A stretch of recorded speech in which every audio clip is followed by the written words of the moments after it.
प्रिय मित्रों, माताओं और बहनों, आर्थिक न्याय के संबंध में समाज को जागरूक करने के लिए हमारे द्वारा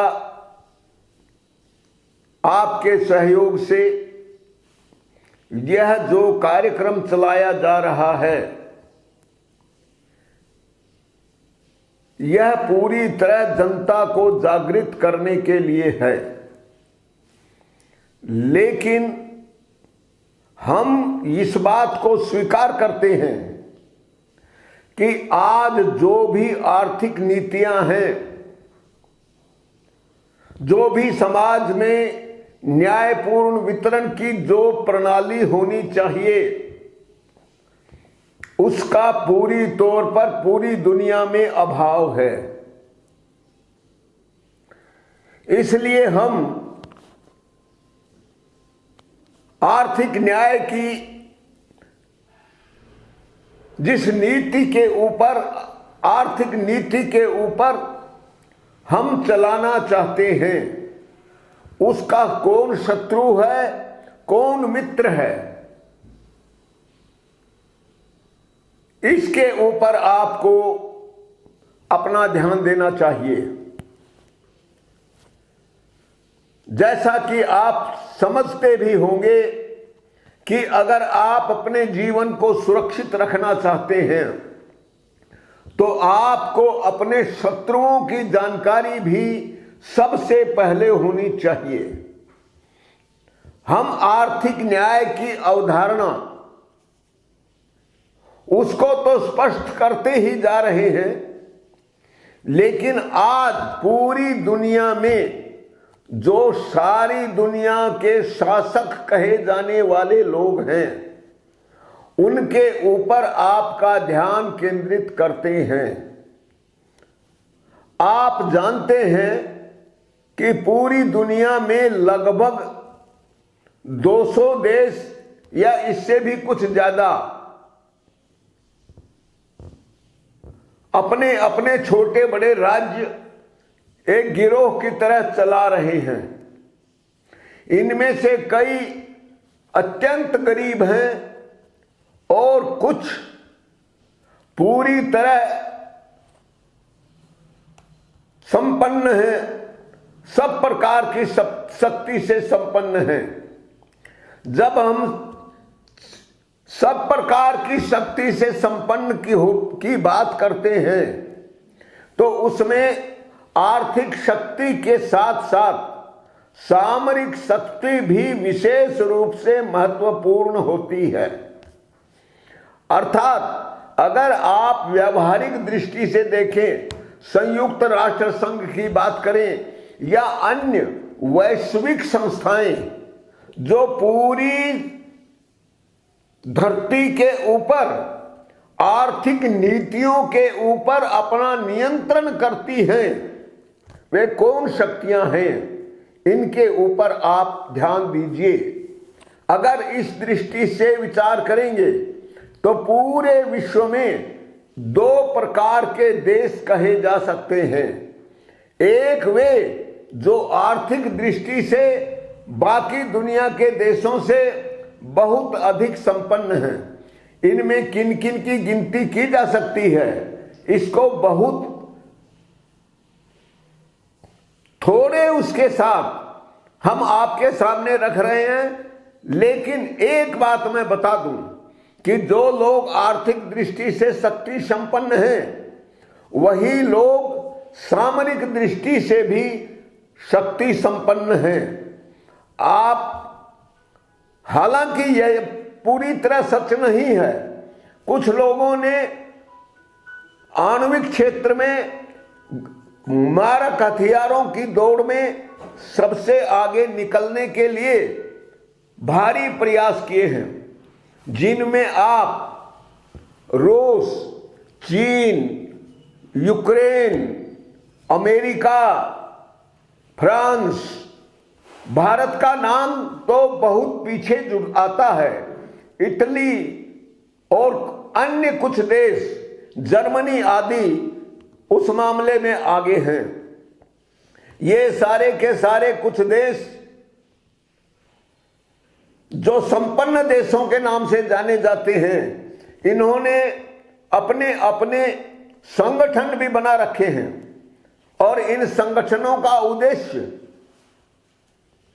पूरे विश्व व्यवस्था में अपने देश की जो आर्थिक नीतियां हैं और अपने जो आर्थिक हित हैं उनको सुरक्षित रखना है, न्याय करना नहीं। मानवता के प्रति इनकी कोई आस्था नहीं है। ये अपने आप को पूंजीवादी भी कहते हैं और साम्यवादी भी कहते हैं, लेकिन अगर आप बारीकी से इनका अध्ययन करेंगे तो मार्क्सवाद के आधार पर जिस साम्यवाद की कल्पना की गई थी वह पूरी तरह से पूरे विश्व में रिजेक्ट हो चुकी है। लेकिन उनकी पहचान लगाकर अपने आप को मजदूरों की सरकार कहने वाली, अपने आप को साम्यवादी समाजवादी सरकार कहने वाली ताकतें आज भी मौजूद हैं और उनकी नीतियां अगर पूंजीवादी व्यवस्था में काम कर रहे जाने जाने वाले देशों से तुलना करें तो वही उसी प्रकार की है। मूल चरित्र में कोई भेद नहीं रह गया है। और मैं यह भी कह सकता हूं, भारत या दुनिया के देश में अपने आप को कभी कम्युनिस्ट कहने वाले देश अब इन अमीर और पूंजीवादी देशों के या तो गुलाम हैं या अपने आप को केवल नाम मात्र के वामपंथी कहने वाले लोग इसी प्रकार की अन्य ताकतों के झंडा बरदार बने हुए हैं, क्योंकि उनके लिए अलग से समाज में मौजूद रहने का कोई विकल्प बचा ही नहीं है। अर्थात व्यावहारिक दृष्टि से अगर आप देखेंगे तो आपको पूरी दुनिया में जो वैश्विक ताकतें हैं उनमें पूंजीवाद हावी दिखाई पड़ेगा। पूंजीवादी जो व्यवस्था है उसकी खास बात क्या है, इसको भी मैं आपके सामने कहना चाहता हूं।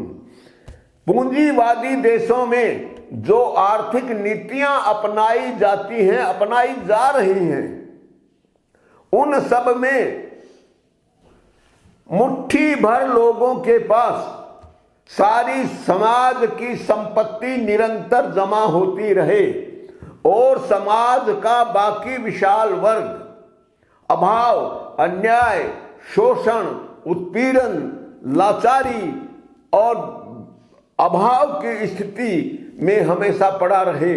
उन लोगों में न्याय के लिए छटपटाहट होती है, लेकिन न्याय की कोई परिकल्पना नहीं होने के कारण वे समाज को न्यायपूर्ण विकल्प दे पाने में असमर्थ हैं। दुर्भाग्य की बात तो यह है कि जब स्वतंत्र रूप से साम्यवादी विचारधारा का अंत हो गया है तो ऐसे अपने आप को साम्यवादी कहने वाले देश केवल पूंजीवादी देशों के, पूंजीवादी पार्टियों के दलाल बनकर अपने आप को जीवित रख रहे हैं। इस प्रकार के जितने भी संगठन हैं उनमें कोई विशिष्टता नहीं है और कभी समाजवादी तो कभी भाजपाई, कभी कुछ रोज इसी प्रकार के भेष बदलते रहते हैं। इस प्रकार के भेष बदलने वाले हिंदूवादियों में भी हैं और हिंदू विरोधियों में भी हैं। और जहां तक इस्लाम का सवाल है वह तो पूरी तरह केवल धार्मिक आधार पर संकुचितता निर्माण करने में और अलगाववाद आतंकवाद आदि के द्वारा महिलाओं के मूल अधिकारों का हनन करने के लिए और केवल कुछ इस्लाम को समर्थन देने वाले लोगों का वर्चस्व कायम करने के लिए अन्य विचारधारा के लोगों की खुलेआम हत्याएं करने का फतवा भी जारी करते रहते हैं। इस प्रकार के कई मौलाना हमारे देश में भी मौजूद हैं और इसी प्रकार के कुछ हिंदूवादी भी हैं जो अतिवाद के सहारे पर समाज को धोखा दे रहे हैं।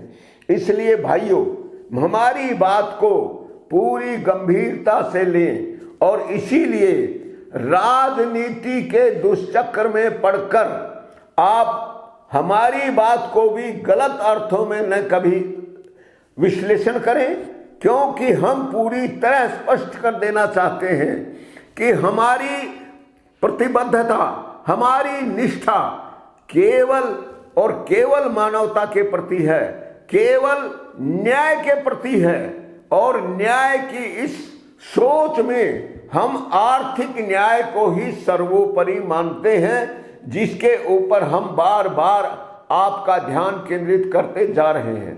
तो बंधुओं, मैं आपको यह बात इसलिए कहा कि आपको कोई भी बात समझने में कठिनाई न हो, इसलिए आज की विचारधारा सबसे खतरनाक कौन सी है और हम किसका अनुसरण कर सकते हैं, यह बात मोटे तौर पर आपकी समझ में आनी चाहिए। तो मैं यह बात भी स्पष्ट रूप से कह दूं कि मैं पूंजीवाद को समाज के लिए सबसे बड़ा खतरा मानता हूं और भविष्य में जिस खतरे से हमको सावधान रहना चाहिए वह वास्तव में पूंजीवादी खतरा ही है। इसलिए आप अगर मोटे तौर पर कहें तो औसत सीमा तक संपत्ति का अधिकार यही प्रत्येक व्यक्ति का जन्मसिद्ध न्यायपूर्ण अधिकार होना चाहिए और यह पूरी दुनिया में सभी देशों के बीच स्वीकार्य भी होना चाहिए। पूंजीवादी देश एक दूसरे को ताकत के बल पर हराना चाहते हैं ताकि वे उसकी राजनीति और मुख्य रूप से अर्थव्यवस्था पर अपनी दादागिरी चला सके और उसका शोषण कर सके।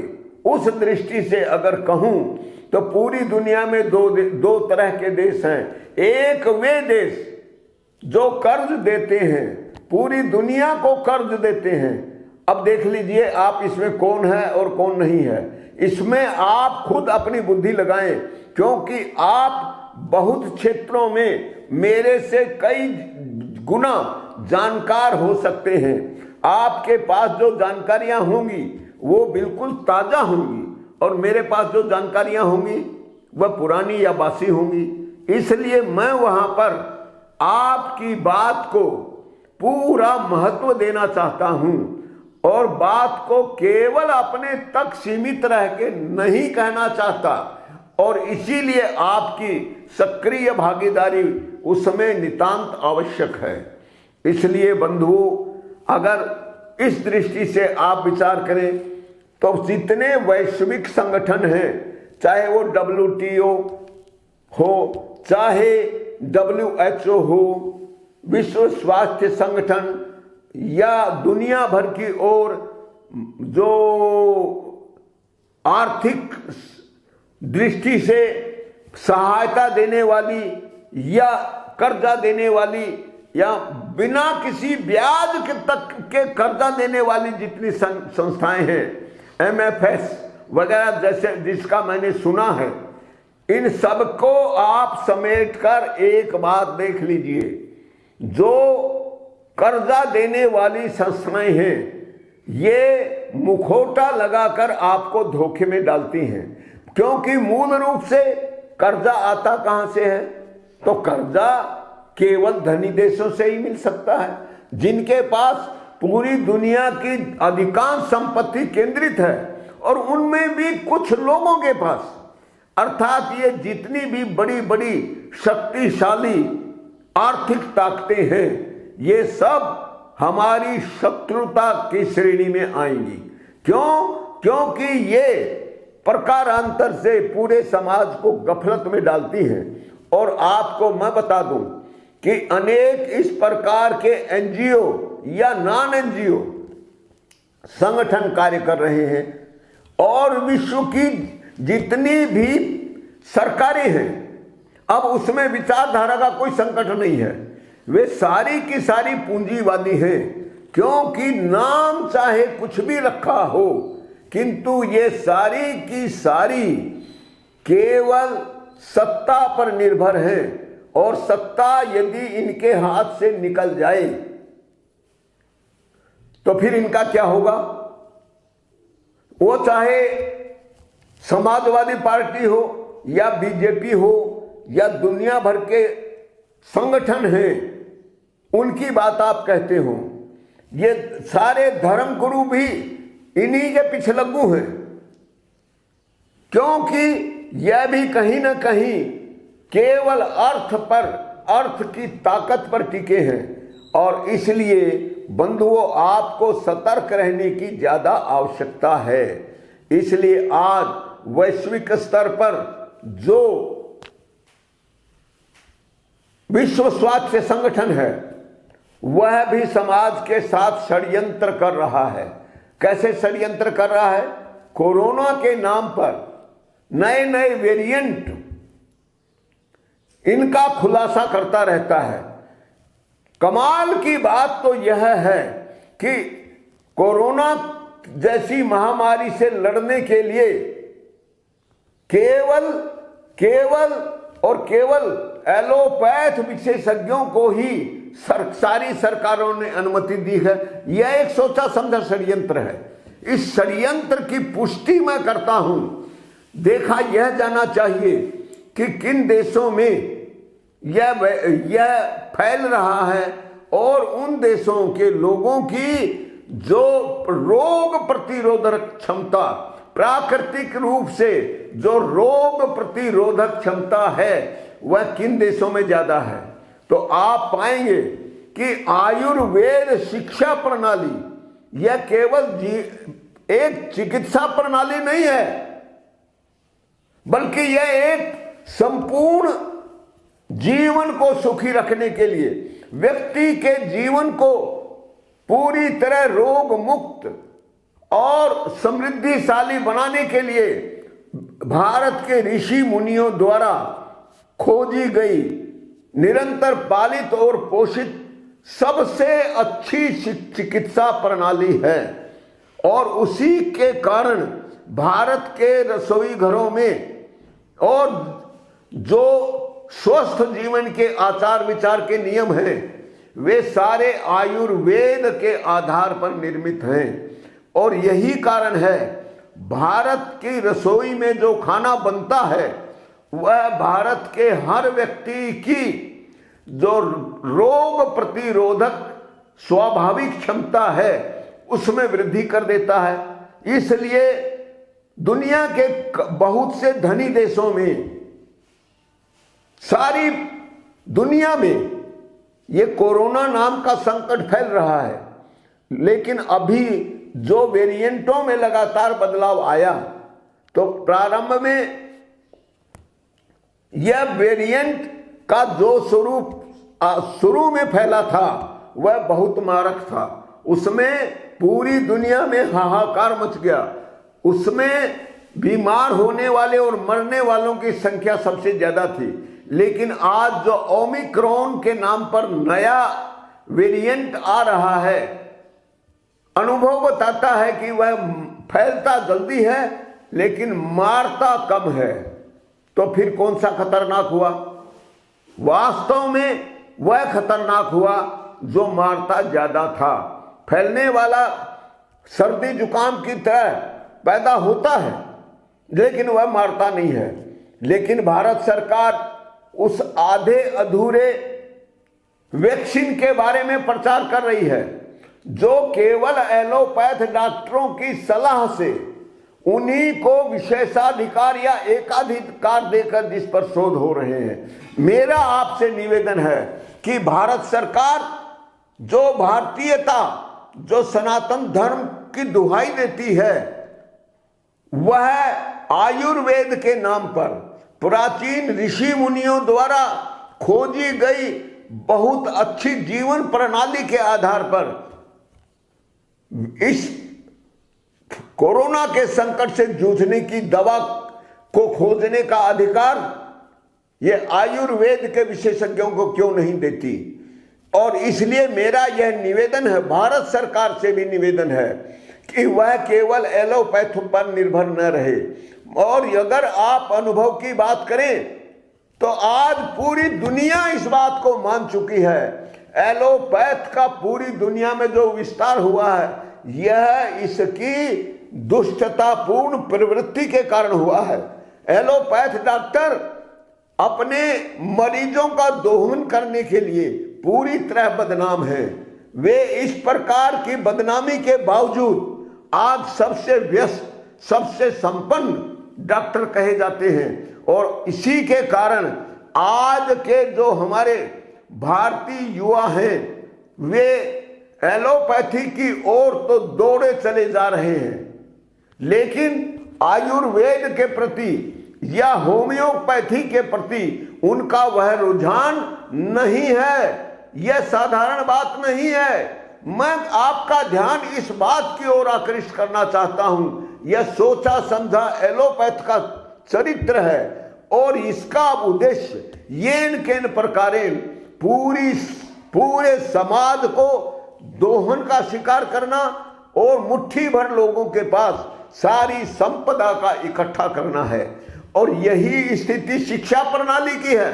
यह बात तो मैंने चिकित्सा प्रणाली के बारे में कही और मैं कहना चाहता हूं यही स्थिति हमारी शिक्षा प्रणाली की है। शिक्षा प्रणाली भी विश्व के कुछ अति संपन्न देशों द्वारा केवल और केवल पूंजीवाद को मजबूत करने में जो ज्ञान चाहिए, आधा अधूरा ज्ञान चाहिए, षड्यंत्रपूर्ण ज्ञान चाहिए, केवल उसी की जानकारी दे रही है, उसी को बढ़ावा दे रही है और उसका परिणाम भी साफ दिख रहा है। इस समय जितनी नई पीढ़ी है वो ज्यादा से ज्यादा संपन्न होने के लिए अपने आप को सबसे अमीर, सबसे बड़ा आदमी सिद्ध करने के लिए भारी प्रयास कर रही है। उसी प्रकार के लोगों को यह वैश्विक संस्थाएं भारी करोड़ों रुपयों की तनख्वाह पर अपने सारे संसाधन उपलब्ध कराती हैं और उनका ध्यान केवल एक बात पर रहता है कि उनका वह सीईओ उनकी कंपनी को कितनी तेजी के साथ दुनिया का सबसे नंबर 1 अति संपन्न संस्था के रूप में स्थापित करता है या नहीं। सारी देशी विदेशी जितनी कंपनियां हैं जो आर्थिक तौर पर समाज की अर्थव्यवस्था की रीढ़ कही जा रही हैं, उनका काम भी मानवता के प्रति, न्याय के प्रति किसी प्रकार की जागरूकता पैदा करना नहीं है।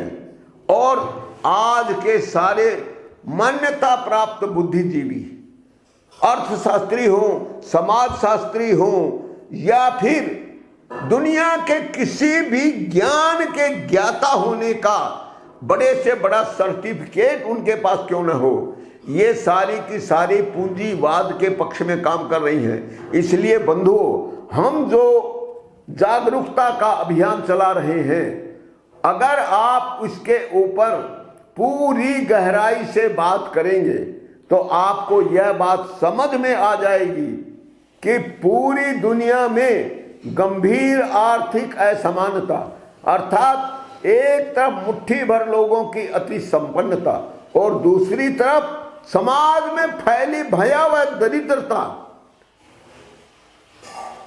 इनके बीच संतुलन लाने के लिए क्या कोई प्रयासरत है? इनके बीच कोई न्यायपूर्ण वितरण की बात कहता है? और अगर कहता होता तो वह जो कुछ कर रहा होता उसकी जानकारी आपको अवश्य होती। मैं यह कहता हूं कि इस प्रकार के पाखंडी, इस प्रकार के धोखेबाज पूरी दुनिया में सबसे आगे बढ़े हुए हैं। और यह इसी समुद्री लुटेरे ब्रिटेन द्वारा पूरी मानवता के साथ की गई सबसे बड़ी धोखाधड़ी है।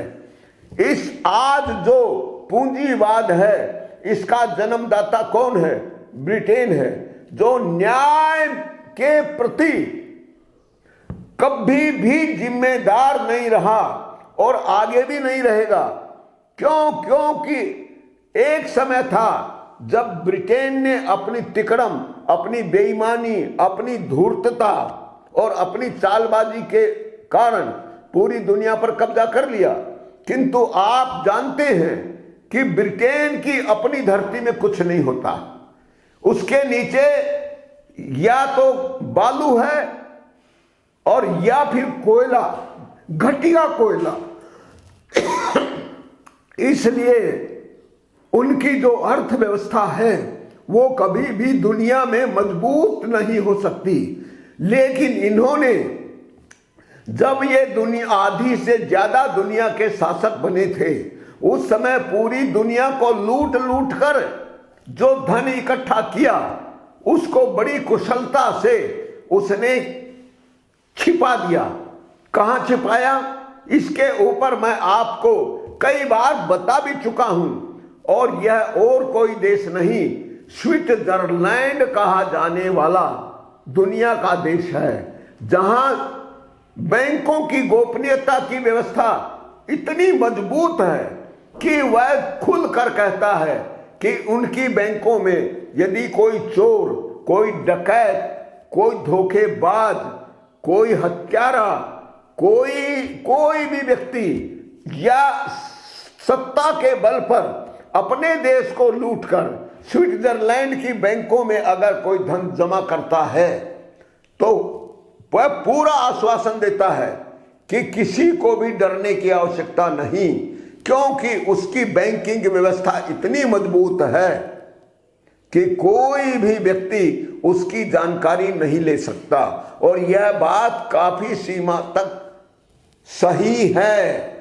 भारत सरकार ने भी मोदी जी के आगमन में स्विट्जरलैंड से जानकारी मांगी थी कि उसके देश का कौन कौन व्यक्ति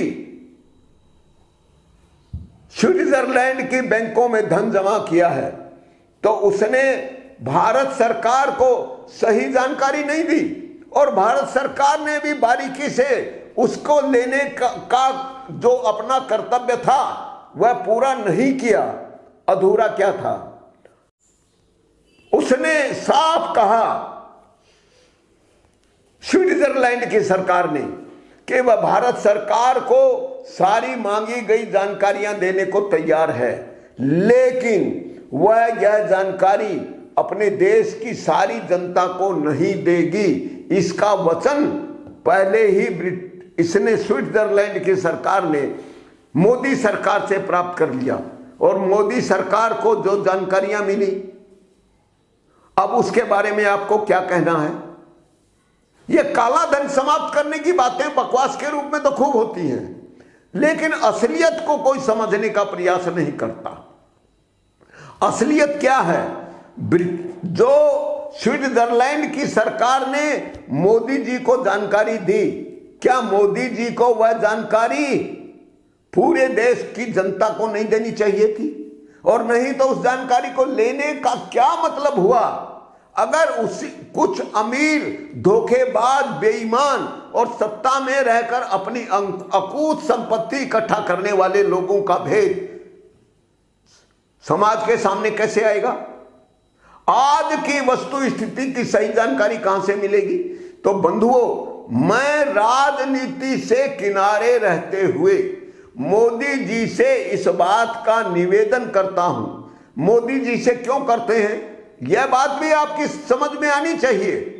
मैं इसलिए करता हूं कि अगर यह वास्तव में सनातन धर्म की दिशा में चलने वाली सरकार है तो इस प्रकार की सारी गोपनीयताओं को समाप्त कर दे, और अगर जरूरत पड़े तो स्विट्जरलैंड की सरकार को साफ धमकी दे कि अगर उसका एक भी अपराधी उसकी किसी बैंक में अगर 10 रुपए की, 5 रुपए की या 1 रुपए की भी चोरी का धन रखा है तो वह भारत को भी और भारत की पूरी जनता को भी उसकी जानकारी दे। इस प्रकार के अनेक बातें होती रहती हैं। आज भी पूरी जो कर प्रणाली है वह पूरी तरह पूंजीवादी है और इसका अनुसरण सारे कर रहे हैं। मेरे को नाम लेने की आवश्यकता नहीं है। फिर अखिलेश समाजवादी कहा जाने वाला व्यक्ति भी उसी प्रकार का आचरण और नीतियां अपनाना चाहता है। ये सारी की सारी पार्टियां जिन्हें आप अलग अलग नामों से जानते हैं, आजकल जनता के लिए जैसे वरदान का अंबार खोल रही हैं। यह एकदम झूठ, पाखंड और बेईमानी की बात है, क्योंकि इनमें से कोई भी पार्टी अर्थव्यवस्था के बारे में न तो जानती है और न जानने का प्रयास करती है। मैं ये सारी बातें इसलिए आप तक पहुंचा रहा हूं, इसलिए जनता को बता रहा हूं कि मैंने अर्थव्यवस्था का निरपेक्ष भाव से 30 से भी अधिक वर्षों तक लगातार अध्ययन, मनन, चिंतन और अनुशीलन किया है, और उसके आधार पर जो निष्कर्ष मेरे सामने आया है वह राजनीति से परे है। और पूंजीवाद ही आज दुनिया का सबसे बड़ा दुश्मन है, और यह केवल उन लोगों के द्वारा चलाया जा रहा है जो वास्तव में पूरे समाज में धन का न्यायपूर्ण वितरण नहीं करना चाहते। इसलिए मैं पूरे निष्कर्ष के तौर पर आपसे एक ही विनती करता हूं, निवेदन करता हूं कि औसत संपत्ति अधिकार ही न्यायपूर्ण अर्थव्यवस्था की अवधारणा का आधार है।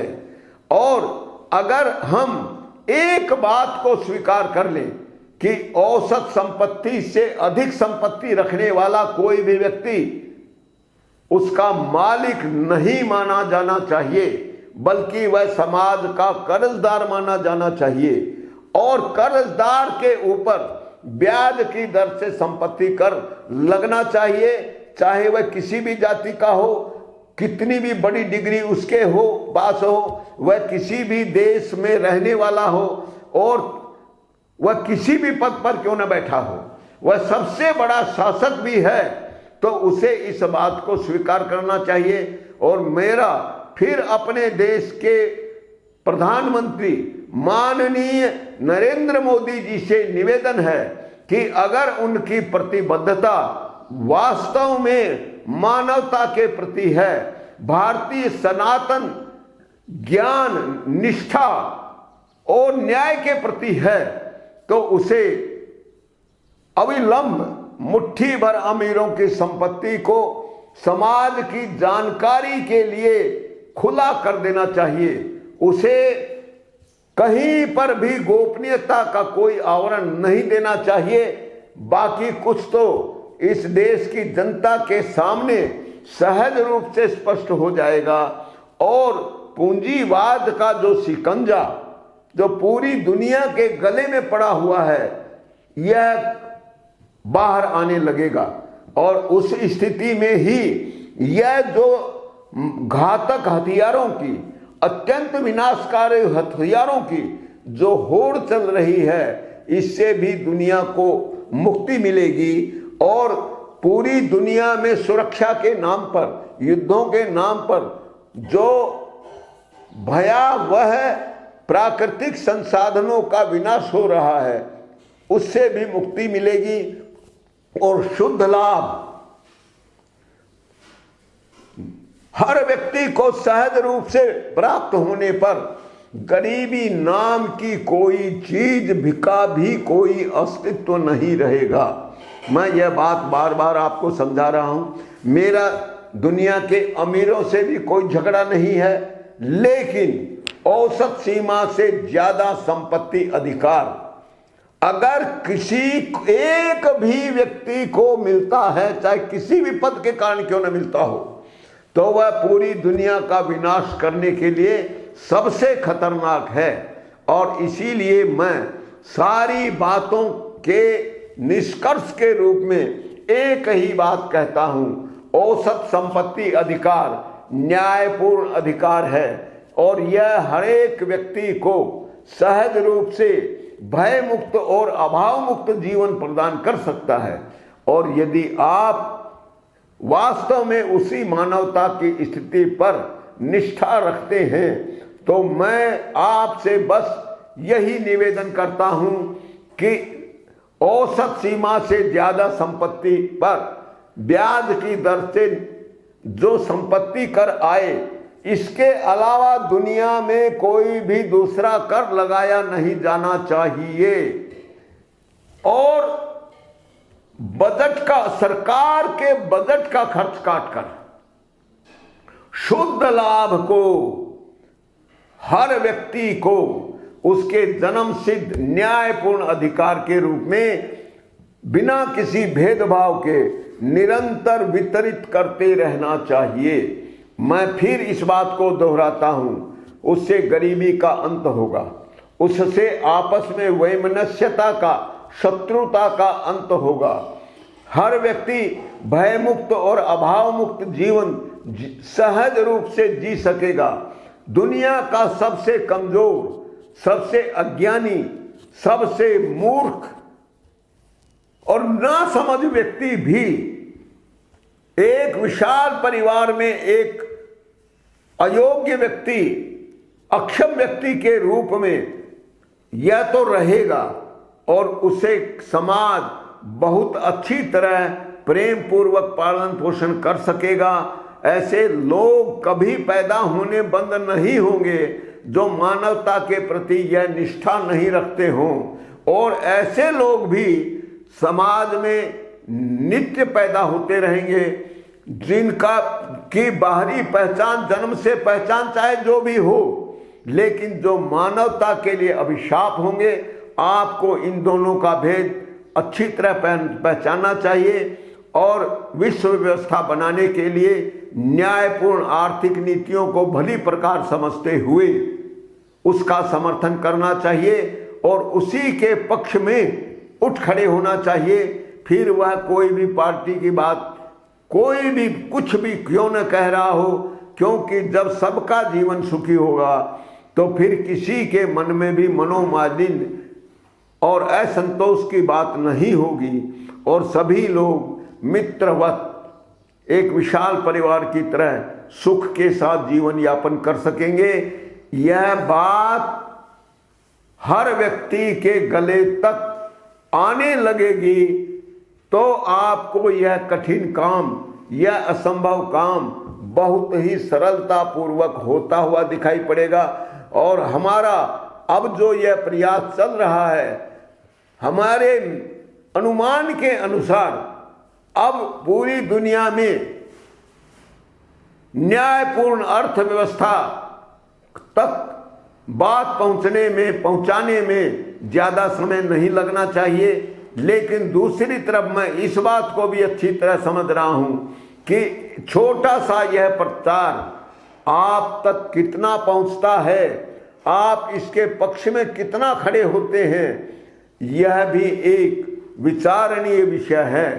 क्योंकि जो लोग अभावग्रस्त जिंदगी जी रहे हैं उनकी संख्या ज्यादा होते हुए भी वह सक्षम नहीं है, वह किसी भी प्रकार से बहुत तगड़ी योजना नहीं बना सकते और जहां तक हथियारों की होड़ है उसमें तो वह कभी भी आगे नहीं बढ़ सकते। लेकिन आप इस बात को अवश्य ध्यान रखें कि सारी समस्याओं की जड़ चाहे जो भी हो, लेकिन सारे अज्ञान का विनाश करने के लिए केवल न्याय की जो ज्योति है वह पर्याप्त होती है और अंत में उसी की विजय होती है। और इसीलिए मैं मानता हूं कि हम लोग अंत में विजयी होंगे और वह समय भी बहुत निकट है, उसमें ज्यादा विलंब नहीं है। इस बात का ध्यान रखते हुए मैं सबको शुभकामनाएं देते हुए अपनी आज की बात समाप्त करता हूं। नमस्कार, जय भारत।